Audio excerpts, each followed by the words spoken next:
Noong bata pa ako, napakapilyo ko. Nakahuli ako ng isang babaeng multo gamit ang lubid at ginawa ko siyang alaga. Paglaki ko, pinagsawaan ko na siya. Naging napakalala ng gulo noong gusto ko na siyang iwan. Inayawan ko siya dahil sa nakakakilabot na lamig ng katawan niya. Kaya nagsinungaling ako, sinabi kong gusto ko ng mga babaeng may mainit na katawan. Sino ba namang mag-aakala na magiging reyna pala siya ng impyerno? Para parusahan ako sa panloloko ko. Basta na lang niya binura ang pangalan ko sa aklat ng buhay at kamatayan. Ginawa niya akong immortal, hindi na mamamatay kailanman. Para habang buhay na magpagalagala sa mundo ng mga tao. Habang siya naman, nandoon sa impyerno. Nagpapakasasa sa kanyang walang kapantay na kapangyarihan. Sa ganoong paraan, hindi na kami magkikita. Pero hindi ko inasahan, pagkalipas ng 10 taon, nalaman ng kinakapatid kong si Moyulo, na mayroon akong walang hanggang buhay at napakalaking kayamanan. Naghanap pa siya ng isang master para ipahamak ako. Gusto niya akong patayin para maipadala sa kabilang buhay. At sa ganoong paraan ay maaga ang perpekto kong kapalaran. Sa rooftop ng isang mataas na gusali, humagulgol ako na parang wala nang bukas. Pakiusap, wag mo kong saktan. Ibibigay ko sa'yo lahat-lahat ng pera ko. Takot na takot akong mamatay. Dahil yung dati kong asawa, noong iniwan ko siya, nagbitiw siya ng isang mabigat na sumpa. Lin Bei, oras na magpakita ka ulit sakin. Ilulubog kita sa kumukulong mantika. Tatatigan kita ng libu-libong beses. Moyulo, 10 taon na tayong magkakilala. Kailanman ay hindi kita pinabayaan. Parang awa mo na, palayain mo na ako. Lahat ng pera, sayo na. Huwag mo lang akong patayin, nagmamakaawa ako. Lumuhad ako sa semento at walang tigil na inuntog ang ulo ko. Halos sumabog na ang noo ko. Pero si Moyulo, ngumisi lang ng malamig habang pinapanood ako. Hindi lang pera mo ang habol ko. Gusto ko rin yang walang katapusan mong buhay. Tutal, kuya naman kita. Ang sayo ay sakin din. Kung talagang mabuti ka sa akin, ibigay mo na ang lahat. Pagkasabi noon, sinenyasan niya ang master na nakasuot ng robe sa tabi niya. Bigla akong sinabunutan ng master. Kinaladkad niya ako sa gilid ng rooftop. 33 palapag ang taas ng gusaling ito. Sa ibaba, matagal nang nakahanda ang isang ritual. Hinihintay na lang nilang mahulog ako at mamatay. Sa ganitong paraan ay magtatagumpay sila. Kapag nangyari yun, mawawala sa akin kahit ang pagkakataong muling mabuhay. Matagal nang plinano ni Moyulo ang lahat. Gusto niyang siguraduhin tapos na ang lahat. Ayaw niyang hayaan akong maging isang mapaghiganting multo para balikan siya. Nang magkamalay ako, isa na akong kaluluwa. Nasa mundo na ako ng mga patay. Hawak ako ng 2 bantay ng kabilang buhay sa magkabilang gilid. Napapaligiran ako ng umiikot na itim na hamog. Tanging ang mga daing at sigaw ng paghihirap mula sa unahan ang papalakas ng papalakas. Nakarating na ako sa lugar na to. Ito ang pasukan ng impyerno. At dapat ko pang ang pasalamatan ang dati kong asawa. Noong naghiwalay kami, dinala niya ako rito para takutin, habang namumula ang mga mata niya. Noon, hindi niya naman talaga ako itinulak papasok para parusahan. Pero sa pagkakataong ito, baka tuluyan ng magkawatak-watak ang kaluluwa ko. Nagpumiglas ako at ayaw nang magpatuloy sa paglakad. Sumigaw ako ng malakas, hindi makatarungan ang pagkamatay ko. Wala akong ginawang masama, parang awa nyo na, pakawalan nyo ako. Nang makita nila akong lumalaban, isang bantay na may bigete ang bumunot ng latigong may mga tinik. At hinagupit ako ng buong lakas. Agad tumagos ang matinding sakit sa aking kaluluwa. Agad akong nanghina at bumagsak sa lupa. Kahit sumigaw ay hindi ko magawa. Makinig ka, wala kaming pakialam kung paano ka napunta rito. Basta't nasa kamay ka na namin. Tanggapin mo na lang ang kapalaran mo. Gusto ko pa ring sumugal. Baka sakaling naaalala pa ng dati kong asawa ang pinagsamahan namin. Mas mabuti nang muling mabuhay kaysa tuluyang maglaho, di ba? Tiniis ko ang sakit para tumayo at magsalita. Kilala ko ang anak ng hari ng impyerno. Hayaan ninyo akong makausap siya. Nagkatinginan ng 2 bantay ng impyerno. At sa isang iglap, hinagupit na naman ako. Sa tindi ng hagupit, halos mabiyak ang kaluluwa ko. Hindi na ako makaimik pa. At sino ka para basta-basta na lang banggitin ang pangalan ng anak ng hari ng impyerno? Wala akong pakialam kung paano mo nalaman ang pangalan na yun. Inapayo ko sa'yo, sumunod ka na lang. Para kahit paano'y mabawasan ang paghihirap mo. Paano kung totoo ang sinasabi niya?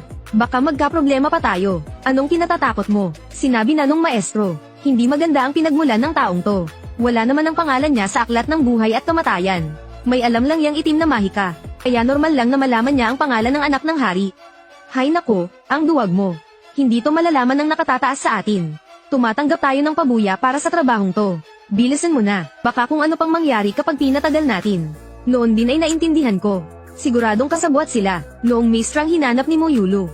Bilang mga bantay ng impyerno, ang lakas ng loob nilang gumawa ng ganitong kalokohan. At nang masilayan ko ang nagtataasang tarangkahan ng impyerno sa sandaling iyon, nakaramdam ang aking kaluluwa ng matinding takot.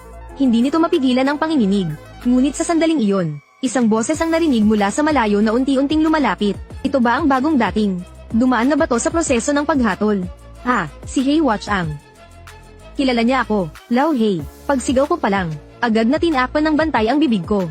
Saka ako kinalagkad sa isang tabi. Samantala, ang bantay na may bigete ay may inilabas na isang pakete.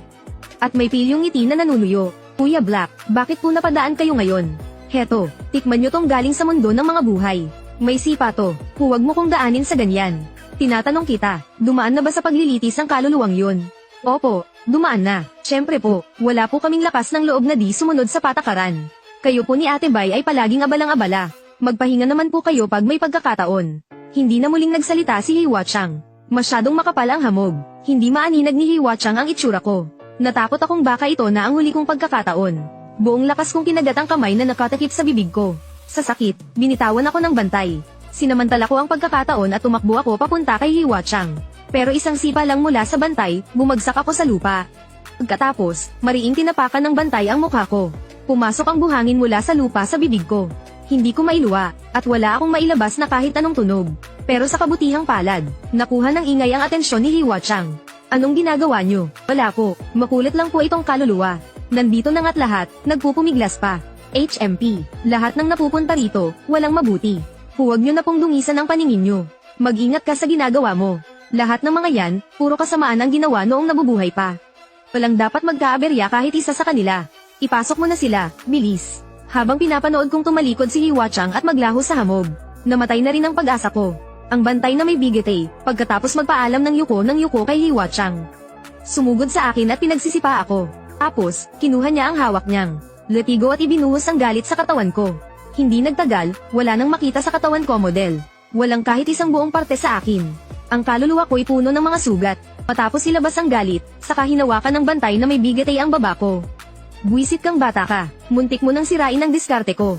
Huwag kang mag-alala, pagdating sa loob, ako mismo ang aasikaso sa'yo. Pagkatapos, para akong basahan, na inihagis sa unang antas ng impyerno. Ang antas na ito ng impyerno ay ang parusa ng 1,000 karayom. Sa abot ng aking tanaw ay hindi mabilang na mga instrumento ng pagpapahirap. At sa bawat isa sa mga ito ay may nakasabit na isang anino. Libu-libong karayom ang nakatusok sa kanilang mga katawan. Para silang mga hedgehog, napasinghap ako ng malalim, gamit ang aking huling lakas. Pautal-yutal akong nakabuo ng isang buong pangungusap. Kilala ko talaga si Liu Ruyan. Kung ganito ang gagawin ninyo sa akin. Kapag nalaman niya, hindi niya kayo palalampasin. Siyempre, mas marami ang kasinungalingan sa sinabi kong iyon. Walang pakialam si Liu Ruyan kung mabuhay man ako o mamatay. Malamang, ayaw na niya talaga akong makitang muli. Kung hindi, hindi niya ako bibigyan ng buhay na walang hanggan. Para hayaan akong mabuhay ng mag-isa sa mundo ng mga tao. Hindi tumatanda, hindi namamatay. Natatakot lang siyang kapag namatay ako at napunta sa impyerno, maging sagabal lang ako sa paningin niya. Mula nang makapasok kami sa tarangkahang ito, hindi na natatakot sa akin ang dalawang bantay na baka mag-eskandalo pa ako. Mapang-asar na tinapak-tapik ng bantay na may bigete ang mukha ko. Ang sama ng ngisi niya. Bakit ang galing mo namang mag-ilusyon? Ganun ba kagaganda ang mga melodrama sa mundo ng mga tao? Ang prinsesa ba ng hari ng kadiliman ay basta-basta mo nalang pagpapantasyahan? Tumabingi ang mukha ko sa pagkakatapik, matapos ang matinding sama ng pakiramdam. Nagsuka ako ng isang malaking buwak ng enerhiya ng kadiliman. Naramdaman kong bahagyang naging malabo ang katawan ng aking kaluluwa. Iginapos ako sa isang pahirapan. May ngisi sa labi, kinuha ng bantay na may bigete. Ang mga karayom na panghiwalay ng kaluluwa na gamit sa pagpaparusa. Ang bawat isa ay sindabo ng aking braso. Kailangan mong magpakatatag. May 17 pang impyerno ang naghihintay sa'yo. Dahan-dahanin natin to. Pagdating mo rito, kahit gaano pa kitigas ang buto mo, mapipilitan kang lamambat para sa akin. Pagkasabi niya noon, kumuha siya ng isang karayom, at direktang itinurok sa hita ko. Agad bumaon ang dulo ng karayom sa laman ko. Dahil sa tindi ng kirot, nagsimulang manginig ang buo kong katawan nang hindi ko mapigilan. Noong sandaling iyon, isang tao ang nagmamadaling tumakbo papalapit. Sandali, hinugot ang karayom na nakabaon sa akin. Nakahinga ako ng bahagya, pilit kong idinilat ang mga mata ko para tingnan. Ang dumating ay ang tagapamahala sa palapag na ito ng impyerno. Naaalala ko, Biyun Tao ang pangalan niya. Noong mga panahong tinatakot ako ni Liu Ruyan, nakatayo lang siya sa isang tabi. Nang makita ko siya, bigla akong nabuhayan ng pag-asa. Nagdasal ako na sana naaalala pa niya ako. Manager B. Ako to. Tulungan niyo ko, matapos danasin ang lahat ng pagpapahirap. Ubus na ang lakas ko. Sobrang paus na ng lalamunan ko. Pero sigurado akong narinig ako ni Biyun Tao. Dahil nakatitig siyang mabuti sa akin. Tila ba sinusubukan niyang alalahanin kung sino ako. At ang huling tingin niyang puno ng gulat, ay siguradong nangangahulugan na nakilala niya ako. Pero bago pa man ako makahinga ng maluwag, Nakita ko siyang mabilis na nag-iwas ng tingin. Nagkukunwaring parang walang nakita. Kada rating lang ng mensahe galing sa itaas.